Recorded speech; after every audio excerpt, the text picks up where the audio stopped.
Welcome to another edition of the Inspired Stories podcast, where leaders share their experiences so we can learn from their successes and be inspired by how they've overcome adversity. My name is Anthony Codispoti, and today's guest is Scott Pinocci, Director of Food and Beverage at the Ocean House in Watch Hill, Rhode Island. The Ocean House is known for its luxurious accommodations, spa services, and fine dining experiences. It is the only property in Rhode Island to hold both the AAA 5-Diamond and Forbes Travel Guide 5-star distinctions, setting a high standard for guest satisfaction and hospitality excellence. Under his watch, the Coast Restaurant at the Ocean House has maintained its status as one of the top waterfront dining venues in the region. Prior to joining the Ocean House, Scott contributed to other award-winning establishments that earned praise from renowned critics and organizations. Now, before we get into all that good stuff, today's episode is brought to you by my company, Add Back Benefits Agency, where we offer very specific and unique employee benefits that are both great for your team and fiscally optimized for your bottom line. Imagine being able to give your hotel and restaurant employees free access to doctors, therapists, and prescription medications. Here's the fun part. The program actually puts more money into your employees' pockets, and the company's too. One recent client was able to increase net profits by $900 per employee per year. Results vary for each company, and some organizations may not be eligible. To find out if your company qualifies, contact us today at addbackbenefits.com. All right, back to our guest today, Director of Food and Beverage at Ocean House, Scott Pinocci. Thanks for making the time to share your story today. Yeah, thank you for having me, Anthony. So, Scott, you studied restaurant management at Johnson & Wales University from 2004 to 2006, and then started a string of management jobs at different establishments along the way. What first sparked your interest in this industry? It's a great question. My cousin actually was a sous chef at this small bring your own bottle Italian restaurant. The culture and the community of the Italian is so important to me. So getting to know the food and familiarize myself with Northern Italian cuisine was interesting. So I started off at a really young age of bussing tables and then starting to learn how to be a server. Actually worked into the kitchen as well, but it was his passion and the passion of the executive chef at the time in the techniques and the thought process that went into each dish. It just sparked my interest. And then from there, the hospitality and watching guests and people have a great time and come together, it just felt natural. And how did you make the decision to go to Johnson & Wales? Well, Johnson & Wales was founded in Providence, Rhode Island originally, so it has had campuses around the world, but it started in Providence. So the decision to go to the school was when I began thinking about hospitality as my career going forward. I had experiences. I had learned to bartend. I had learned to serve. I worked in kitchens and worked, as a sous chef as well. So there was all of this background, and I decided having a degree was going to open some doors for me. So I went into that. I went down that path, and Johnson & Wales had a really great curriculum that was based on going to class Monday through Thursday so that you were eligible to work in the industry Fridays, Saturdays, and Sundays, which is an important component to the hospitality industry. So those tenets really spoke to me.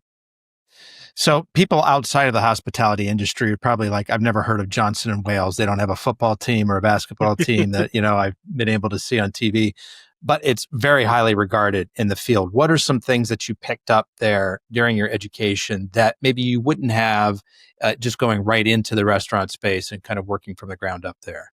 Well, it reinforced actually a lot of the things that I had seen, and understanding the importance of standard operating procedures, recipes, formalizing things that independently owned restaurants that I was familiar with hadn't really adopted to. And I saw an opportunity where independently owned restaurants could learn some key tenets that were taught at Johnson & Wales that could get translated to a smaller mom and pop, if you will, place to allow for them to have more sustained quality, longevity, costing, menu costings, things of that nature, and menu building classes and things of that as well. But the most important thing that Johnson & Wales focused on was networking and getting to know the people within the industry, getting to know the people next to you, That was a really big part of it, and that helped me throughout my career.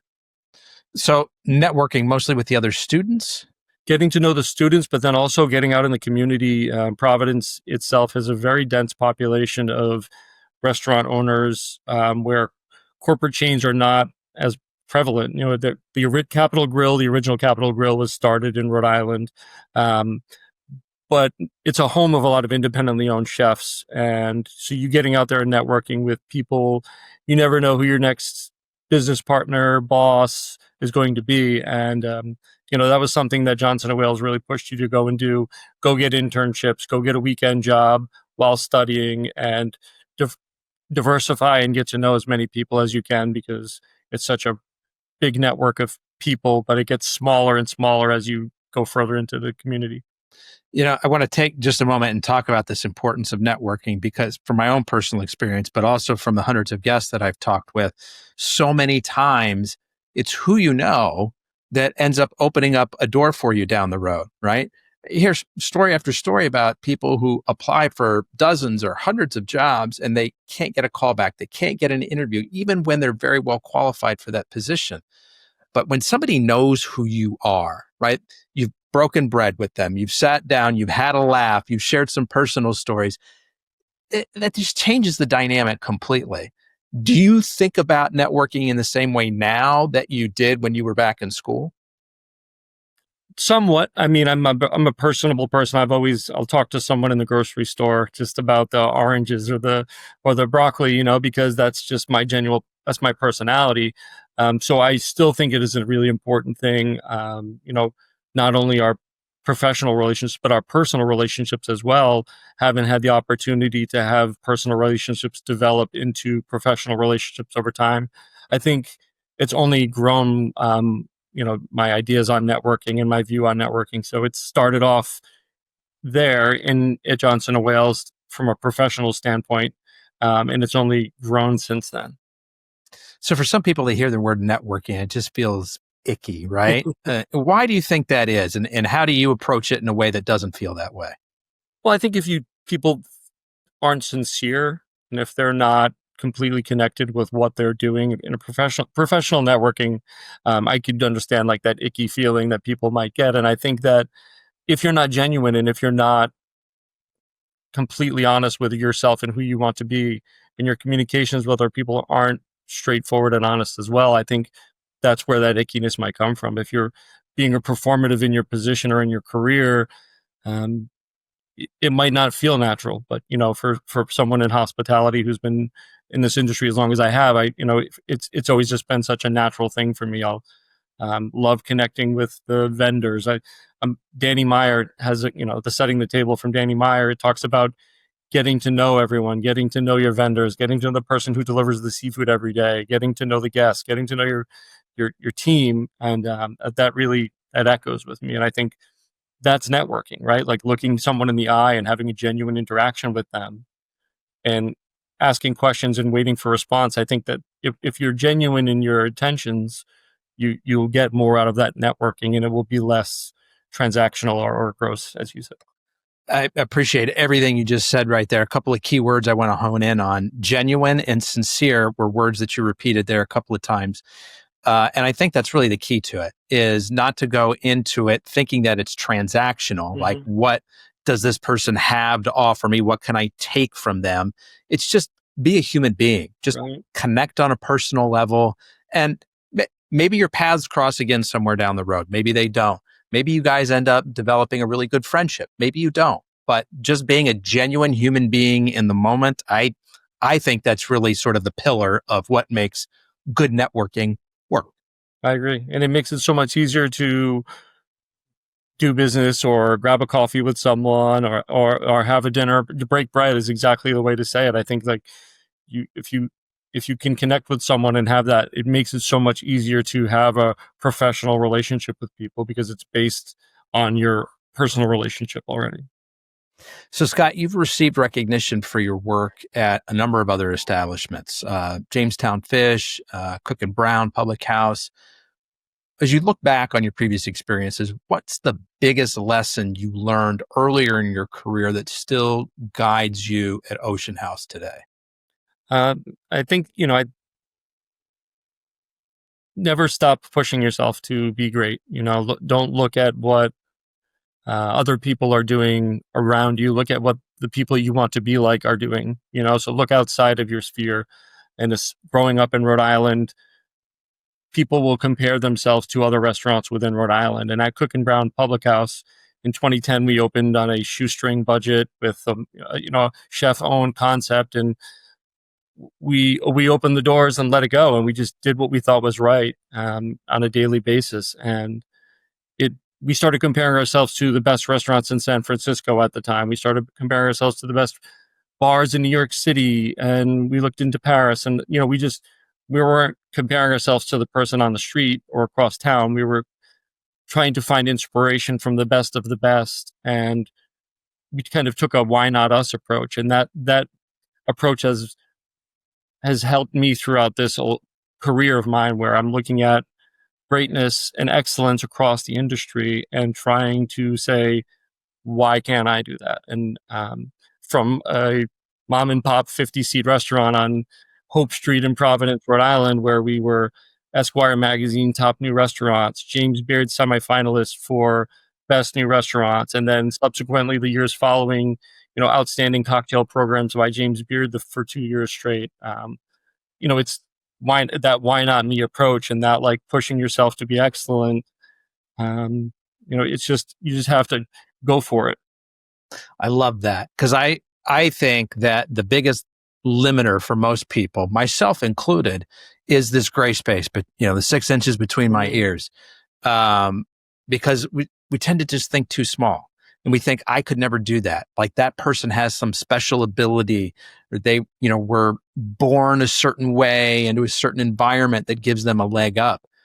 And the stark reality is, and I can say this from my own personal experience, as well as, again, having talked to hundreds of different people on this show, the only thing that makes these people special, yourself included, Scott, and I want to hear your perspective on this, is the grit, the resiliency, just the get up every day and try to turn the dials a little bit, make it a little bit better. No, I mean, and it's consistency as well. I mean, I think that's it. And if you can find an approach that works for you to accomplish the things that you're looking to do, consistency in the hospitality industry is the difference between good and great, between good and excellent, between 1-star and 2-star Michelin, or 2-star and 3-star. It's like these little processes that you create, in a workspace, but that also comes back to us as individuals, so like having a routine that works for ourselves, and understanding what we need to fuel ourselves, and not letting go of the pursuit. I think you really just can focus on, people get caught up in the why can't I do things, and as opposed to trying to find the ways to why, and so many people are concerned with taking risks because of their concern of the adverse effects. But if it's, to go back to the word genuine, if you're taking risks in your career that are genuine, and they're founded in the right thoughts and the right ideas to achieve something, you get an opportunity to make mistakes and learn from them and continue to grow. And surely made enough mistakes in my career, but I'll make 100 more, because you just keep growing and developing, and people learn a little bit more about you as you take these risks, and you learn about yourself as well. So how did the opportunity to join Ocean House come about? Networking. I was working at Jamestown Fish for a number of years. A gentleman who was the wine director at the Ocean House at the time, it was his favorite restaurant. Jamestown Fish, owned by the chef Matthew McCartney, who's a Master of Wine candidate, who was Food and Wine magazine's top chef Northeast at a time. So this chef that was there put together this amazing wine list. He has this tremendous Italian-based food, and it was just a perfect opportunity. So in being at Jamestown Fish, I met the wine director of the Ocean House. Jamestown Fish decided that they were going to be closing up shop after 10 years, which is a good run, and it was great. But the knock on my door came as soon as that restaurant got announced closed, from the wine director saying, "Are you interested in coming to work at the Ocean House?" And I said, well, sure, certainly, it's a Relais Chateau, Forbes triple 5-star property, and about 45 minutes from my home in Rhode Island. So it was a opportunity. It was something I had been admiring from afar, and was known for its excellence and its luxury. And I took that opportunity. What is Relais Chateau? Relais Chateau is a collection of inns and restaurants that originated in France and is now on every continent in the world. It's a collection of restaurants, inns, as I mentioned, that all kind of share the same ethos, if you will. So it's some examples of Relais Chateau restaurants are Danielle, Per Se, French Laundry, 11 Madison Park, hotels like the Inn at Little Washington, Meadowood in Napa Valley, the Ocean House, Weekapaug Inn as well, are independently owned places that are really focused on sustainability, high quality guest experience. It's originated in France as a collection of little inns on this road that all kind of had something in common. Like, you knew if you stayed at this one and this one, they would recommend each other. If you're traveling 25 miles a day, you get to the next stop and you knew because they were Relais Chateau that they were going to have the same quality. And now they did things a certain way. Exactly. There's a certain expectation that you can have going to that place. And that continues today. So tell us more specifically what the customer experience is like at Ocean House. So customer experience at the Ocean House is really focused on the discerning luxury traveler. When you walk in the front door, you're greeted immediately by our bell team, our front desk team. You really get the sense of being in coastal New England when you're here, from the details of the furniture to the smells to the unique placements in and around the rooms, where you don't get the feeling that you're in Chicago or Los Angeles when you're here. You feel like you're in coastal New England, from the wicker chairs that are placed in our fine dining restaurant to classic Rhode Island and New England ingredients that are utilized. Our sourcing of our ingredients is a real important part of what we do, where we try to be as sustainable as possible when we can. So you really get a warm feeling of New England hospitality by being here. From the attention to details through all of the accoutrement and the things around the hotel, but also from the people itself, the genuine interest that people show, and in making sure you have a wonderful experience. So it's a hotel, luxury hotel, spa, restaurant. What else am I missing? No, you nailed it right. So we're one of 14 Forbes Travel Guide 15-star properties in the world. So we have the hotel itself, for its rooms and bar and restaurant, are a 5-star. Our spa is 5-star, and they have multiple treatments. And they utilize all of the coastal ingredients, seaweeds and things from nature during those processes. And then the restaurant Coast is a Forbes 5-star restaurant. So the three together on the same property puts us in a pretty unique space here in the world. Yeah. How many beds? Or how many rooms? How many keys? We have 49 rooms and 20 suites. Okay. So Relais Chateau traditionally is a smaller place. Think about these inns 100 years ago in France. We're with 49 rooms and 20 suites. We're on the bigger side of things from a space side for Relais Chateau, but we stick to the core tenets of that. Tell us more specifically about the restaurant, because that's where your involvement is. Yeah, so Coast is a chef's prefix menu, 5-course tasting menu. We've got a couple of different levels of wine pairing. So our sommeliers and our wine directors work tirelessly with the chefs to make sure that the global wine world is represented on the menu each night. Right now we have wines from South Africa, New Zealand, France, Germany. So we search far and wide for wines to pair with the food, which is always a reflection of what's in season, close by to the hotel as best as possible. We will go outside. We'll serve Japanese Wagyu because it's the best. So there's a focus, a focus on technique. There's a focus on sourcing. And while we try to be sustainable and local, we'll also go get that caviar from Belgium because it's just so great, So we're not afraid of truffles from Piedmont when it's truffle time. So we try to balance the two, right? The sustainability efforts, but also really try to pay homage to the great bounty of the world as well. Are there any specific approaches that you've brought from your previous experiences at some of the celebrated restaurants into Coast and, kind of changed up how they do things? Absolutely. I mean, we've done a lot of different things with the beverage program. I fancy myself a barman, so with Cook and Brown's success of utilizing different techniques and cocktails, we've put that some different infusions and things of that, some tableside cocktails in the restaurant as well. We have a cocktail cart that we're rolling out this season as well, where we're going to make some tableside cocktails utilizing vintage spirits. So there's some showiness to that as well. It's a collection of my career, is the things that we bring to the hotel every day. And the biggest thing I can say is that continuing to grow and continuing to learn is the most important thing.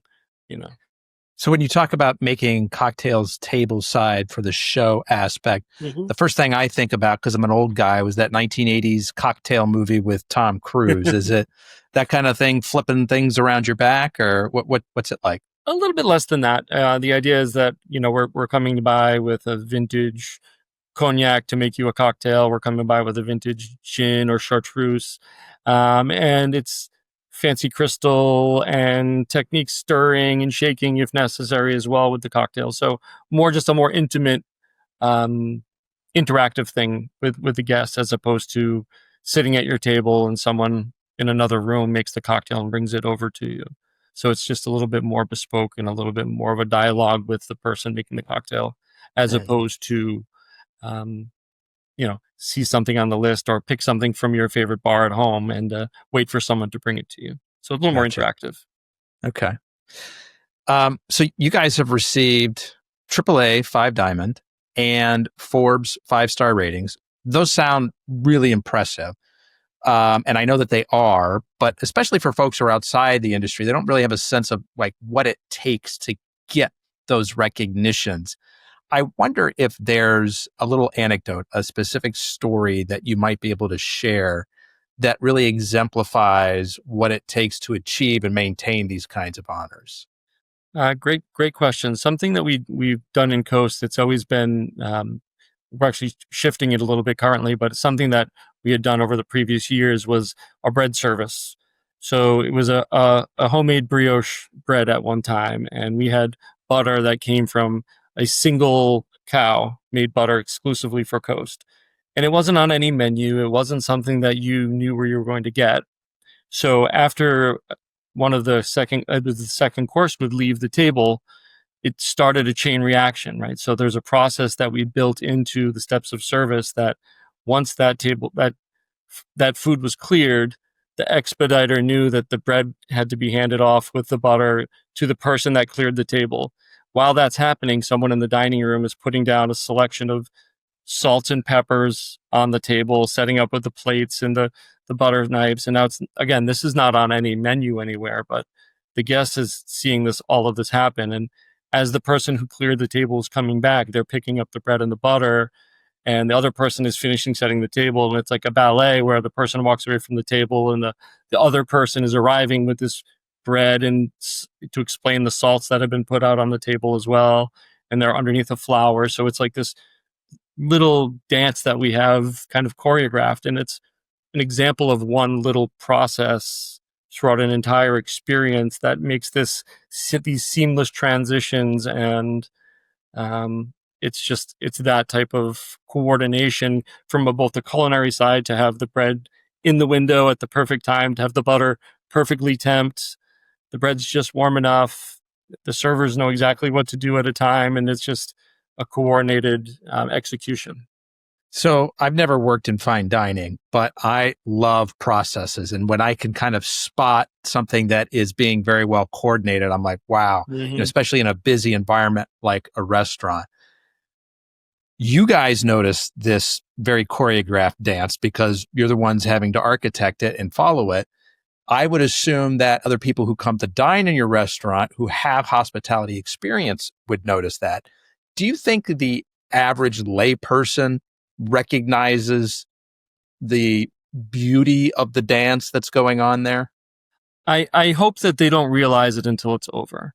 I hope they realize it when they reflect back on it and they say, wow, that was really something. It was just like it should be seamless. It should be something you're just enjoying. It should feel effortless, right? And I think that if they notice it, little micro things during the process, I think that that's wonderful. But I almost prefer they reflect upon it and just say, that was seamless and anticipatory. And, for us, we talk about luxury a lot. And what does luxury mean? And luxury is like having what you want when you want it without having to ask for it. Like, wow, they knew exactly what I needed, when I needed it, how I needed it.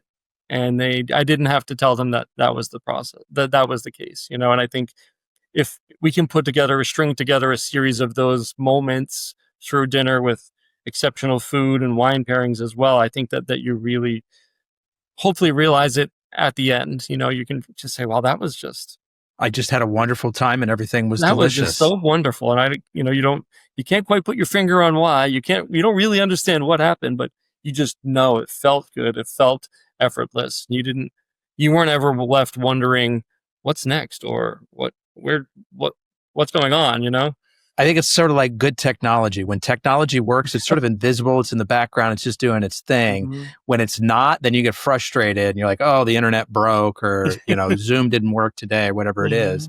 And it's something similar, right? When it just flows beautifully, like, wow, that was just really nice.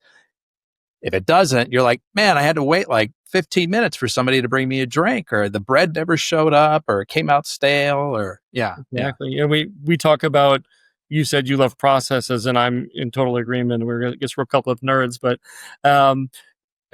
something I say to my team is process-based approach creates culture, right? And if you have enough processes in place, it creates that culture of we've thought of everything. We want to detail everything, because once the processes are set, then it allows for people to be themselves. There's no wondering what we're going to do for you for your anniversary. We have a process in place for how we're going to celebrate your anniversary for this season.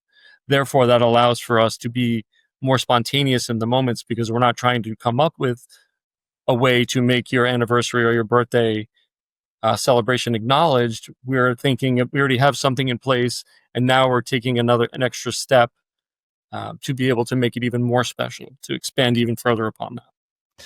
So the stark reality, though, Scott, is that as well as you try to choreograph and plan for everything and have all these processes, sometimes you get thrown a curveball. Sometimes the process breaks and you've got to deal with it in the moment. Can you think of a story where something like that happened? You got a real challenging situation you had to work through?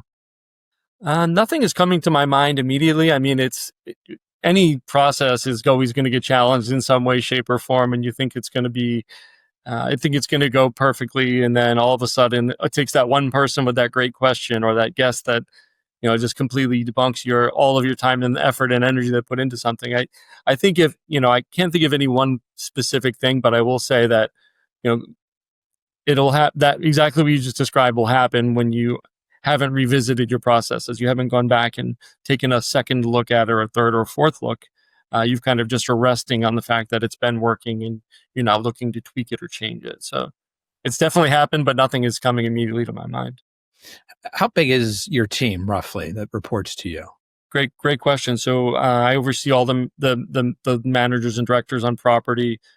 So my team I have about 20 directors and managers, but the food and beverage staff, because of our seasonality and our location on the New England coastline, we go from a staff of about 70 people in the winter this time of year now to 250 people. So we do a tremendous amount of onboarding and recruiting at this time of year and transitioning people. The staff is diverse as any staff in the world, I imagine. We have, just in food and beverage, we've had staff from 30 different countries this past summer. So from all over the map, people that have come back year after year after year, to people that have never been to America before. So, we juggle that by having processes in place to help acclimate people to not only the Ocean House but also Watch Hill, and then being in Rhode Island itself. Helping people transition in is a big part of it, and everyone's different. So. I talked to another hotel in northern Michigan where they actually completely shut down for the winter. Mm-hmm. And so it's like having to completely close and reopen for the season. But they talked about something similar where they've got a lot of international workers that come in to help with that sort of, seasonal burst in demand. Is there like a special visa process that goes on with this? There are a number of different visas that exist in the U.S. and abroad as well. So, we take advantage of and work with as many of them as possible. The H-2B staff, H-2B visa is originated with farmers in the U.S. where think about like a orange harvest season where there's such a large amount of oranges that have to be harvested. There just aren't possibly enough American farmers to do that. So you can get professional farmers from outside of the U.S. to come and help with your harvest. And they come in and there's a certain level of hospitality, if you will, that you have to provide them, housing and things of that nature to allow for them to come here from outside the country. And basically you have to say, there's such a high demand for the jobs that I have at a certain point of time. There just aren't enough local professionals that can do this. So we need to find them from other places. So we go through that process each year. We've developed some amazing relationships with individuals that have been professionals that go back to their home country and then come here, or they go to a sister property or another property during the off season, where then they can come back to us in the summer during our peak season. So it's tremendous. And then there are student visas as well. With the J1, there's like a work and travel where students from universities throughout the world can come here, work for 90 days or 100 days, and then they get a 2 weeks to travel at the end. So they get like a cultural experience of working in the U.S., but also getting to travel. So, we work a lot with that as well. And, a number of others. I won't bore you with them, but it's a really interesting thing. And it's been one of the core pillars for us as a company to allow for us to do what we do, but also for us to offer a unique experience for our staff and for our guests. That's really cool. So with this big seasonal surge that you need for professional help, where do these folks live?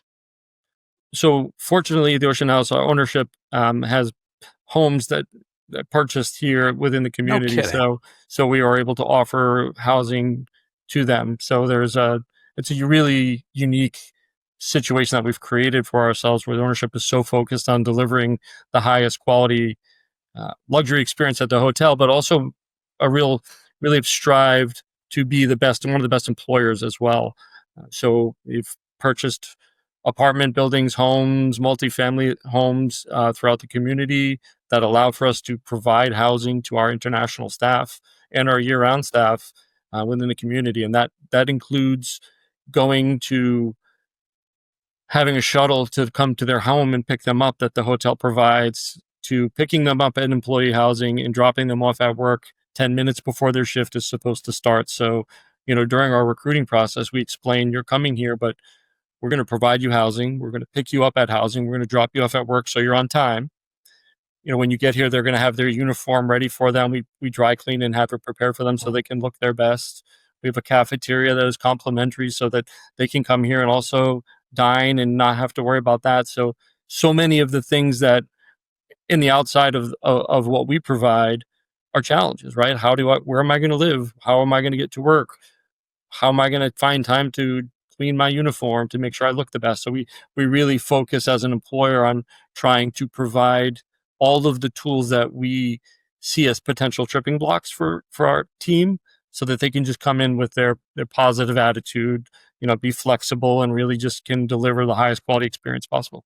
It's similar to how you're orchestrating the customer dining experience, trying to foresee all of these things. How can we make this as smooth and seamless for our workers as possible? Exactly. And as much of that as we can do for them.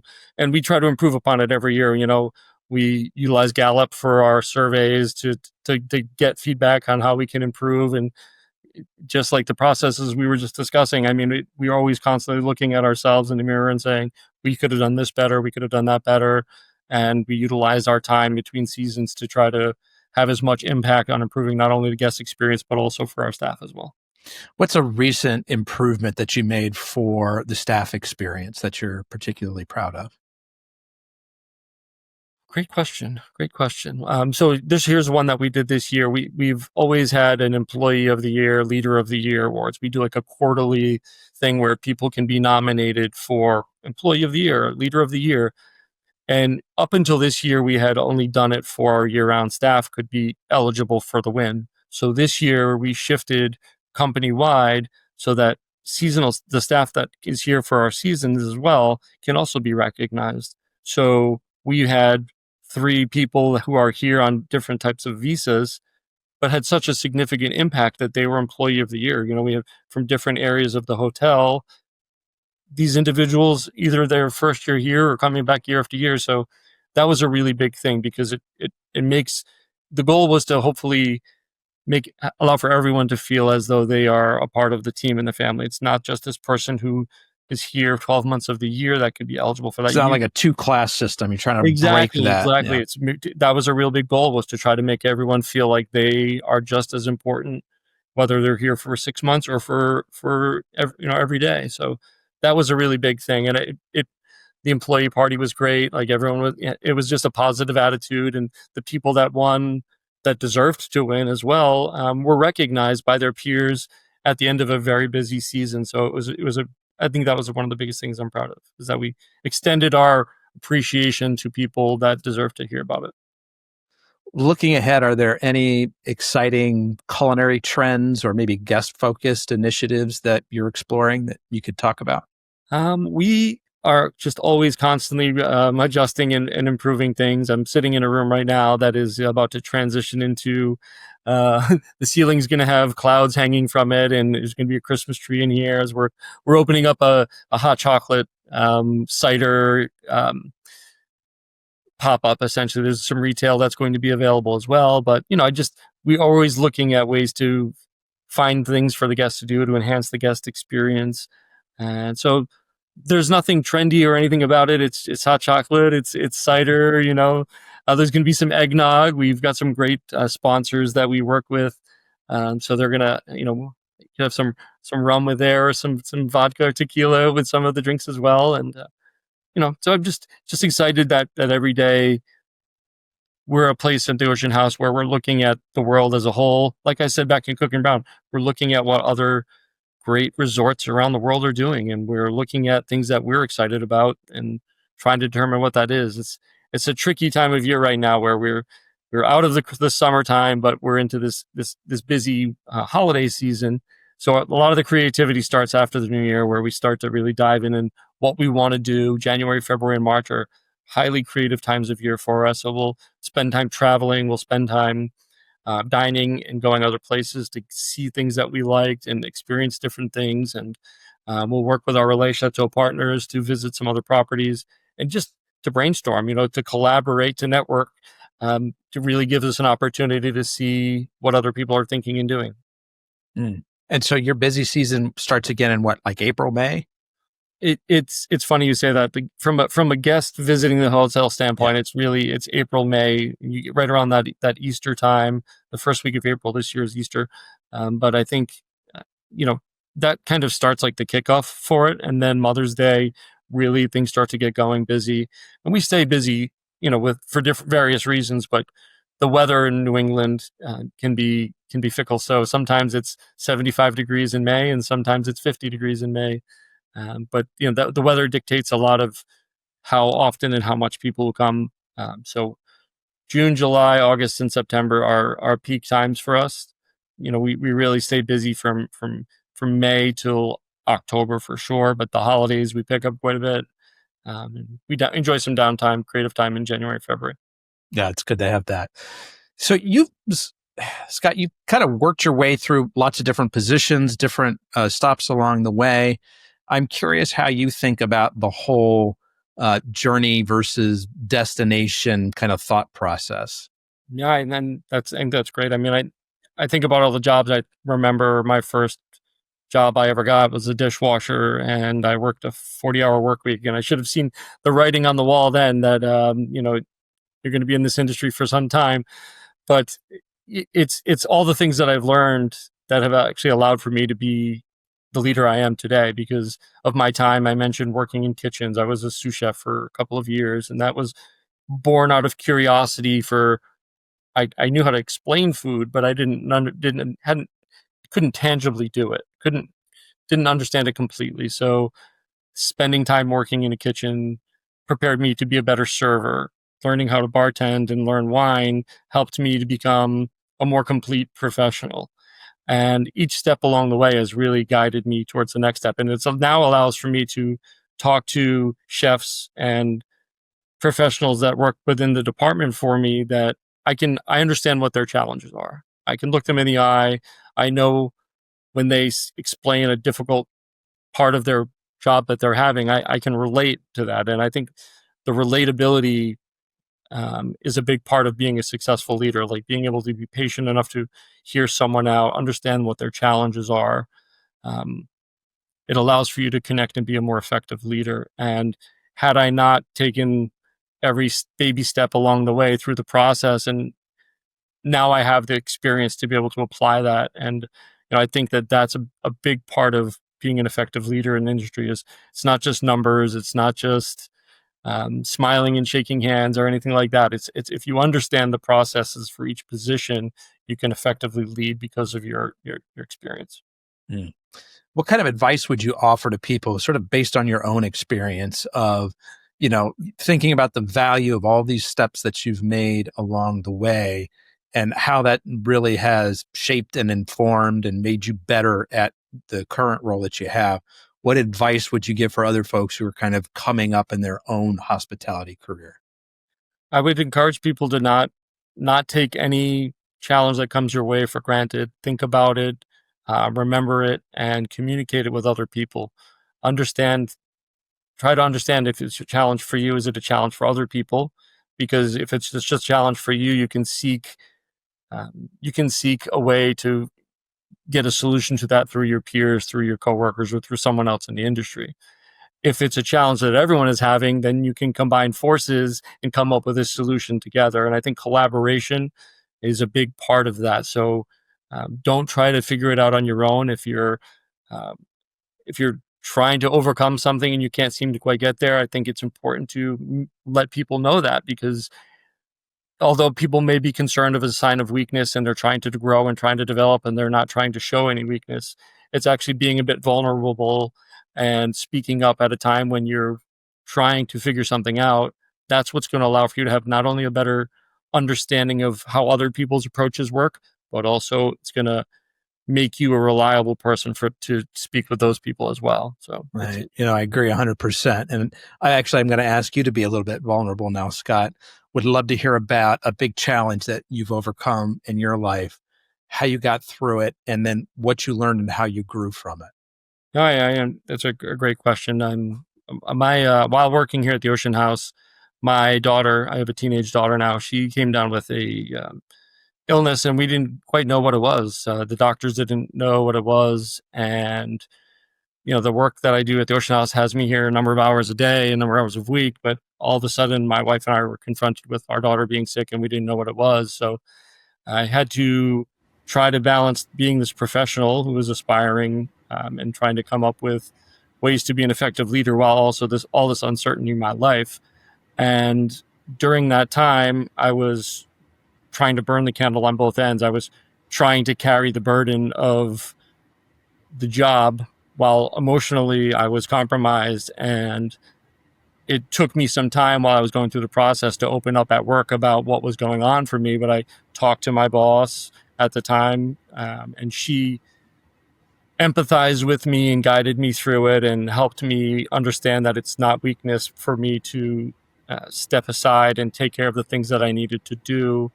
And in that moment, it reminded me that it's okay to be vulnerable. It's okay to step aside and let other people help you. And that was a difficult thing for me to understand, because had a great deal of responsibility at work. I was aspiring and trying to grow in my career. So I didn't want to be seen as vulnerable. But once I did that, once I was able to open up to the people around me to get their support, it allowed for me to go be with my family and not feel like my job was going to be compromised or my ability to come back to the workplace was going to be compromised. So not that everyone is going to be as fortunate as I was to have a situation like that, but I mentioned, in our last question about opening up and talking to the people around you, and I think having some faith in the people that I was working with to explain the situation and the conflict that I was feeling. I was really genuinely conflicted. I remembered there was a night where we had been to the hospital for a week, and my daughter was home, and she had to go back to the hospital. So I brought her and my wife to the hospital, and I had to leave them there to go back to the hotel to take care of something. That was like my breaking point. I had to leave them in the hospital because there was a thing that I had to do that only I could do at the hotel. And then the whole time I'm away from them, I'm like, I just left my wife and my daughter at the hospital. And that was the moment for me that I was like, I have to find a balance here somewhere. So. And so was that the moment where you really started to open up to your coworkers? Correct. Yes. That was the moment when it was like, I left that day, like this is not okay and I need help. And they completely understood, and then they guided me through it. And I'm fortunate to have had a direct boss at that point, and also a hotel and ownership that understood that I needed the time. That's really cool. There's something in our human psyche, so many of us, and I'm guilty of this all the time, where we think we've got to carry it ourselves, right? Mm-hmm. Got to be strong. Can't let other people see that we're dealing with something. But it's so interesting to me because the inverse is actually more of a truth. Like, we're social beings. We're designed to interact with each other, to rely on each other, to help each other. But there's something in our neurons here, which, say, hey, we've got to be strong. We got to carry this on our own. But I think one of the best medicines for whatever we're going through is safe human connection. I agree. And, for you being able to talk with your coworkers, that was a big part of it. Hey, here's what's going on. But the even bigger thing was them recognizing that, hey, there's a gap now that needs to be filled in. We've got to step in and help Scott out. And that gave you, the time, the headspace to be with your family more in a time of need. It was, absolutely. And it was tremendous for me to live through that experience and to be able to realize work-life balance is such a prevalent thing now. This is going back 6 years. So it's always been important, but it's at the forefront now, just like mental health, work-life balance. I think the two are at least at the forefront of a lot of conversation now. And, that was a critical moment for me, and this is the timeline was like right after COVID. So it was like really like a tricky time, where things were already so weird. Actually, this is right. This like maybe just preceded COVID. I'm a little mixed up on it right now, but being in the COVID workplace and all of those things, it just really shifted everything. And it's very interesting to have lived through it. Well, I won't pry, but I certainly hope that your daughter is doing well today. I appreciate it. She is. Thank you. Yeah. How would you characterize your superpower, Scott?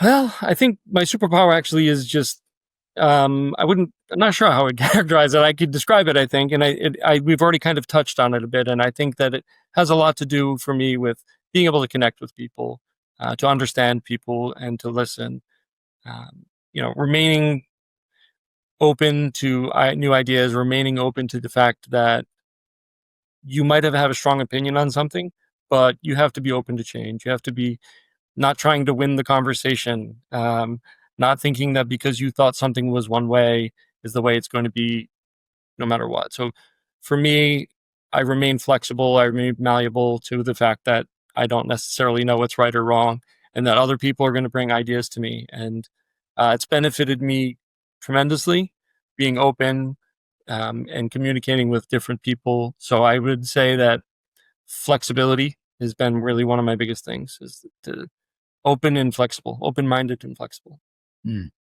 So powerful. That's a good combination. You got a book or a podcast that you'd like to recommend to listeners, something that maybe has been helpful for you? The Unreasonable Hospitality from Will Guidara has been tremendous. I mentioned Setting the Table from Danny Meyer. These are just pillars for me, in this industry. And I was fortunate enough to meet Will Guidara. He came and spoke at the Ocean House about a couple of years ago during a Relais Chateau conference. I met Danny Meyer this summer as well. So, getting to meet some of these people face to face, let them know what the impact was for me. But, from Danny Meyer, who talked so much about the hospitality of taking care of each other, taking care of people. And if we take care of our staff, they're going to take care of the guest. If we take care of the people that deliver our goods, on a hot day, offer the vendor who's delivering the fish a bottle of water. That's hospitality. And then that comes back to you. And similarly, like taking care of your staff, if they feel warm, welcome, and cared for, and you're genuine with them, then you're going to be able to they're going to be able to be more effective in the roles that they're in. So those are some really core things. Horst Schulze from Ritz-Carlton has a great book called Lessons in Excellence.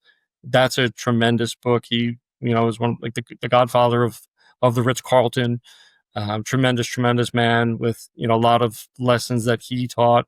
Again, someone who worked through the ranks of the industry from an early age up to the point where he was the CEO of Ritz-Carlton. And, he talks tremendously about unwavering commitment to guest experience and also taking care of your staff and listening to people and constantly assessing and improving yourself. Those would be three things I would recommend for anyone. Some people say, don't meet your heroes because you often end up disappointed. What was it like meeting Danny Meyer?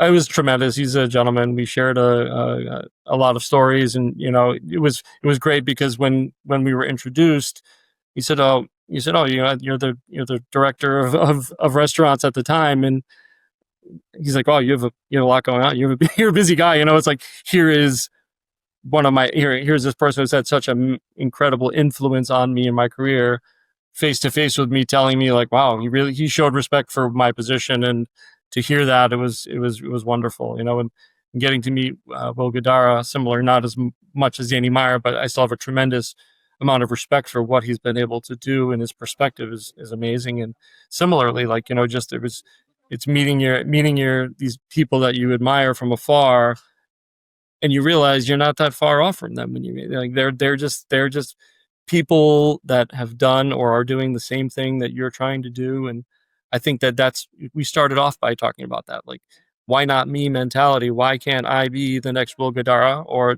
Danny Meyer? I encourage everyone to make sure that they take that perspective. Those are just people that were focused. They made the best of their opportunities. Sure, they networked. They met people that gave them opportunities. But they're just people that were working in this industry that made the most of their chance. I love that.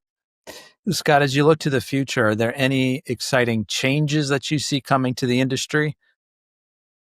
I think, in luxury travel anyways, I think continuing to expand upon unique experiences, giving people an experience that they can't find anywhere else, really folding into the wellness sector as much as possible, giving people, whether it's improved sleep. I've talked about having like specific pillows for people, having them at the right temperature for people, to the tonics and things that we drink to help us sleep or help us re-energize. I think that's a really big and a lot of places are already working on this and doing this, but I think if we can start to customize wellness things for ourselves when we're getting away, which is such a valuable time, to get away for 3 days or 4 days, to reset yourself. Like, are we resetting? I think the focus of trying to give people the sense of refreshment after their vacation it's funny to say that, right? But we've all taken the vacation for 7 days and you come back just as tired as you were before that because you you either ate too much or didn't sleep enough or drank too much or whatever the case may be. So I think if we can, something we've been talking a lot about is trying to give people that actual refreshment and that sense of, wow, I did replenish myself and my heart, my soul, my mind while I was there, giving them that feeling. So I think that's a big part of it. That's really interesting.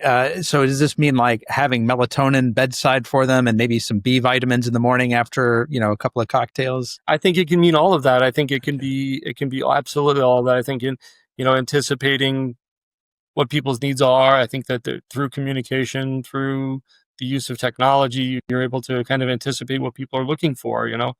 There's so many algorithms out there, right? There's so many ways. And if we can leverage some of that type of technology to understand what a person is looking for out of an experience it can then guide the creative people to a place where we're anticipating what people's needs are.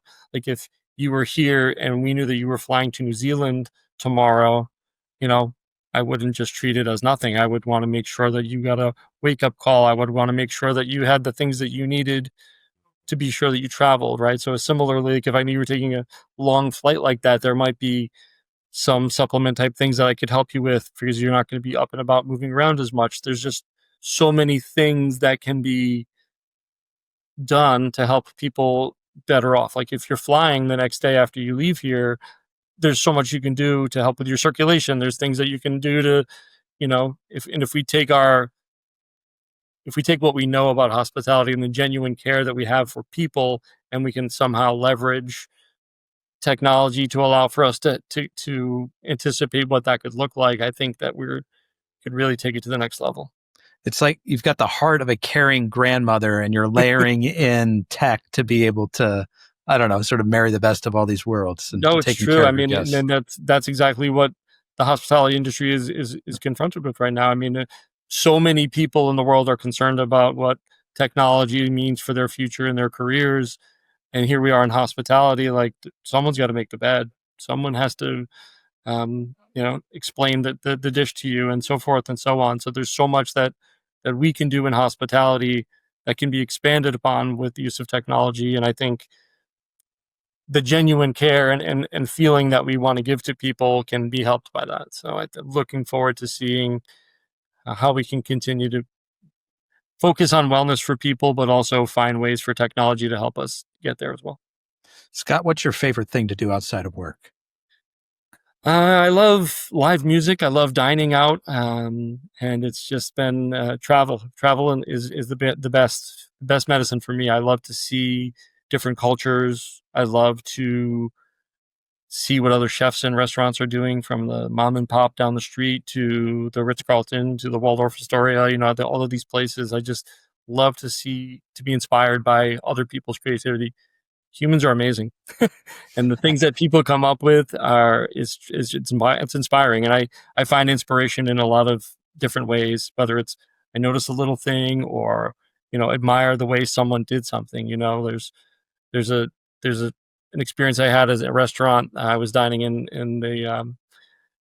Manhattan 15 years ago. And I remember watching this server assistant setting a table, and he finished it, and then he took a step back and looked at it, and then he went in and made a little adjustment to this crease, and it was just he didn't even realize he was doing what he was doing. But for me, sitting and watching it from afar, I was like, look, that was so inspiring that this person who has this, is a server assistant role. He's there to make sure things are right, but he took the time and he inspired me to do that. And for me, the fact that 15 years later, I still have this impression from them that day is why I like to travel and get out, because I find inspiration in other people and other places.